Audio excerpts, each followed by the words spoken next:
Samantala, inilabas na po ng mga otoridad ang CCTV footage ng pang-hold up sa isang mall sa lungsod ng Pasay kahapon at may live report si Emil Sumangil.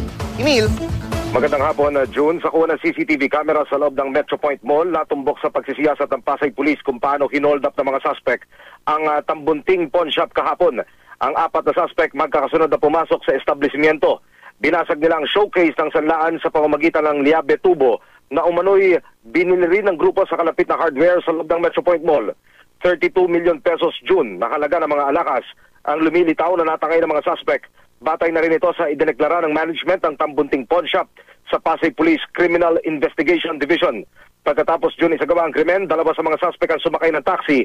Ayon sa barker ng pilahan ng taxi, dito niya nakita ang isa sa mga suspect na duguan ng braso. Ayon sa pulisya, natamo ito ng suspect makaraang basagin ng salaming estante.